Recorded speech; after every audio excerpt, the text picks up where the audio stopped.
الحمد لله وكفى وسلام على عباده الذين اصطفى أما بعد فأعوذ بالله من الشيطان الرجيم بسم الله الرحمن الرحيم اتل ما أوحي إليك من الكتاب وأقم الصلاة وقال النبي صلى الله عليه وسلم من ترك الصلاة متعمدا فقد كفر او كما قال رسول اللہ صلی اللہ علیہ وسلم۔ میرے بزرگوں اور جوانوں، جو آیت کریمہ میں نے آپ حضرات کے سامنے تلاوت کی، اس میں اللہ تبارک و تعالیٰ نے نماز کا تذکرہ کیا، اور جو نبی پاک صلی اللہ علیہ وسلم کی حدیث مبارکہ پڑھی، اس میں بھی اللہ کے نبی صلی اللہ علیہ وسلم نے نماز ہی کا تذکرہ کیا۔ اچھا، اللہ تبارک و تعالیٰ نے مجھے اور آپ کو دنیا کے اندر کیوں بھیجا؟ بھیجنے کا مقصد کیا ہے؟ کس لیے اللہ نے بھیجا؟ خود قرآن کریم اس کو بیان کرتا ہے کہ وَمَا خَلَقْتُ الْجِنَّ وَالْإِنسَ إِلَّا لِيَعْبُدُونَ، کہ جناتوں کو اور انسانوں کو اللہ تبارک و تعالیٰ نے اپنی عبادت کے لیے پیدا فرمایا۔ اللہ نے اپنی عبادت کے لیے مجھے اور آپ کو منتخب کیا۔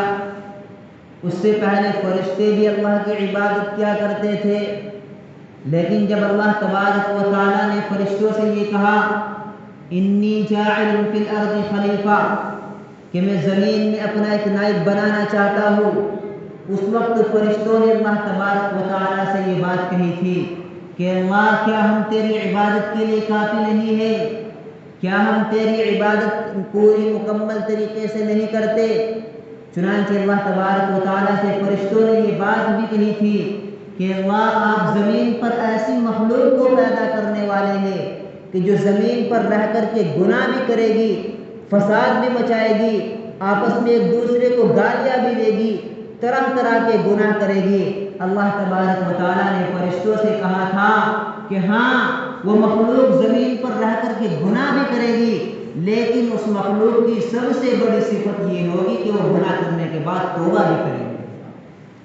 تو جو بندہ اللہ تبارک و تعالیٰ سے اپنے گناہ کرنے کے بعد توبہ کرتا ہے، استغفار کرتا ہے، اللہ اسے معاف کر دیتے ہیں اور اس سے بڑے خوش ہوتے ہیں۔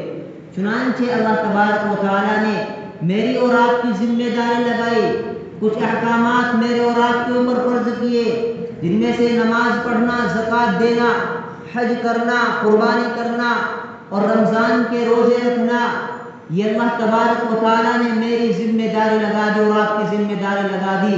اور دوسری چیز رزق، اللہ تبارک و تعالیٰ نے رزق کی ذمہ داری خود اپنے ہاتھوں میں لے لی کہ میرے بندو، تم میری عبادت کرو، تمہارے رزق کو مکمل میں کروں گا۔ اللہ تبارک و تعالیٰ نے جتنا رزق مقدر میں لکھ دیا ہے، اتنا رزق بندے کو مل کر رہتا ہے، چاہے اب بندے کے اوپر ہے، چاہے اسے حلال طریقے سے حاصل کر لے یا اسے حرام طریقے سے حاصل کر لے، چاہے اسے صحیح راستے سے حاصل کر لے، چاہے راستے بدل کر غلط راستے سے اسے حاصل کر لے۔ اللہ تبارک و تعالیٰ نے ذمہ داری خود لی ہے رزق کی، لیکن آج میں نے اور آپ نے الٹا کام کرنا شروع کر دیا، نمازوں کو چھوڑا، قرآن کریم کو چھوڑا، روزوں کو چھوڑا، اور میں اور آپ رزق کے پیچھے پڑ چکے ہیں، رزق کی تیاری میں لگے ہوئے ہیں۔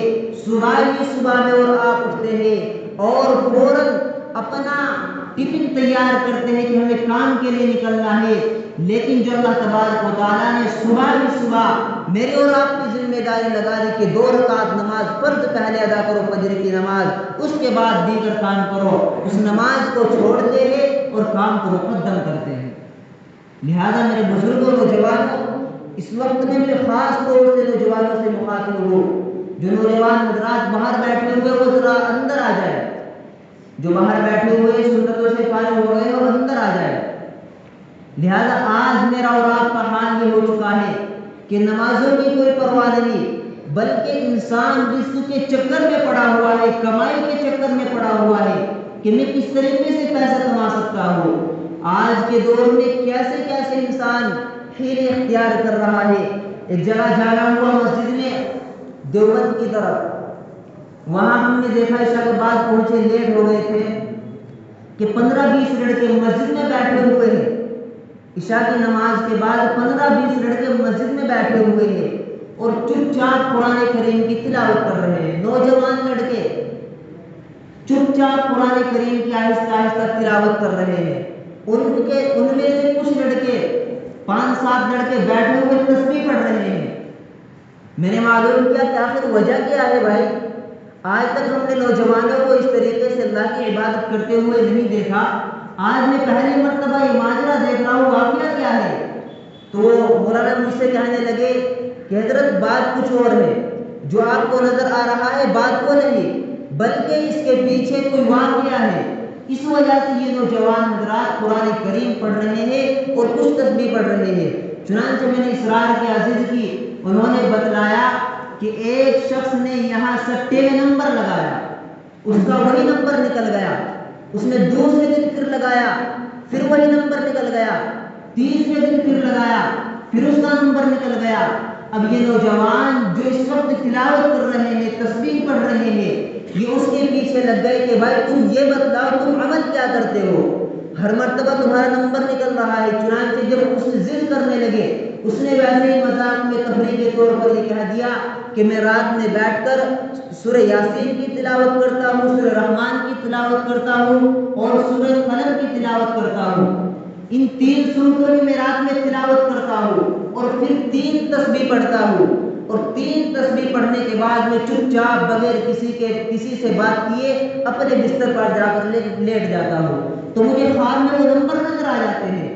چنانچہ یہ بات ان لڑکوں نے سنی اور اس بات کو انہوں نے سچ جان لیا کہ شاید بات اسی طریقے سے ہے، تو لہٰذا وہ روزانہ سبھی کے ساتھ بیٹھ کر کے قرآن کریم کی تلاوت کرتے ہیں۔ تو یعنی انسان یہ نہیں دیکھ رہا ہے کہ میں کس طریقے سے مال کو کمانے کی کوشش کر رہا ہوں، چاہے کسی طریقے سے کمایا جائے، بس مال کو کمانے کے چکر میں لگا ہوا ہے۔ اصل بات اس میں یہ ہے کہ یہ دیکھے کہ مال حلال ہے یا حرام ہے، لہذا اگر مال حرام ہوگا، کتنا بھی مال ہمارے پاس آ جائے اس میں کوئی برکت نہیں ہوگی، اللہ کی کوئی مدد اس کے اندر نہیں ہوگی، پھر گھروں کے اندر بیماریاں ہوگی، کسی کا انتقال ہو جائے گا اور دیگر بیماریاں گھروں کے اندر جنم لے لیتی ہیں۔ لیکن جس مال کے اندر اللہ تبارک و تعالیٰ کی برکتیں ہوتی ہیں وہ مال حلال مال ہوتا ہے۔ اس لیے میرے بزرگوں نوجوانوں، حلال مال کمانے کی کوشش کریں، حرام مال سے بچنے کی کوشش کریں، اور اللہ تبارک و تعالیٰ نے جو احکامات فرض کیے ہیں ان احکامات کو پورا کرنے کی کوشش کریں۔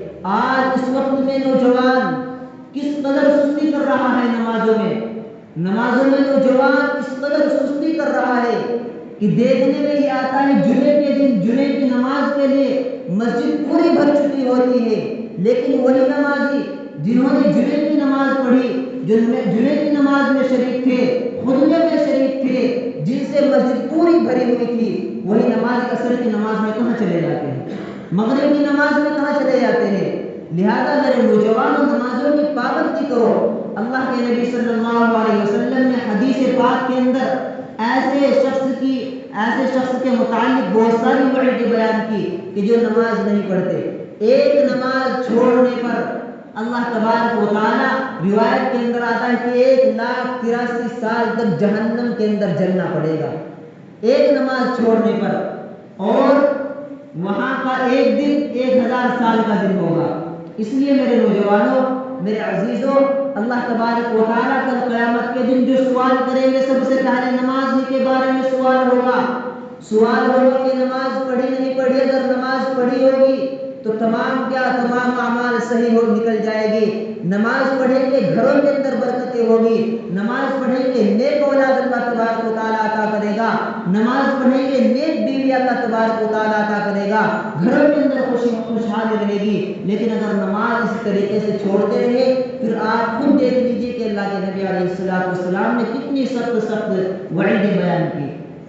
جب اعمال نامہ قیامت کے دن کھولا جائے گا، وہاں سب کے سب جمع ہوں گے، میں بھی ہوں گا، آپ بھی ہوں گے، والدین بھی ہوں گے، دادا پردادا، نانا پرنانا، انبیاء علیہ السلام، شہداء، صحابہ، سب وہاں جمع ہوں گے۔ جب اعمال نامے کو کھولا جائے گا اور فرشتے پڑھ کر کے سنائیں گے تو اس میں تو دیکھا جائے گا کہ اعمال نامہ کیا ہے. اگر اعمال نامہ صحیح ہوگا تو باقی اعمال بھی صحیح ہو جائے گا. اگر نامہ اعمال خراب ہوگا غلط ہوگا فرشتوں کے سامنے اعلان کر دے گا اللہ تبارک و تعالیٰ خذوہ فغلوہ ثم الجحیم صلوہ کہ اس ظالم کو پکڑ لیا جائے اور بالوں کے ذریعے پکڑا جائے اور گھسیٹ کر جہنم کے اندر داخل کر دیا جائے.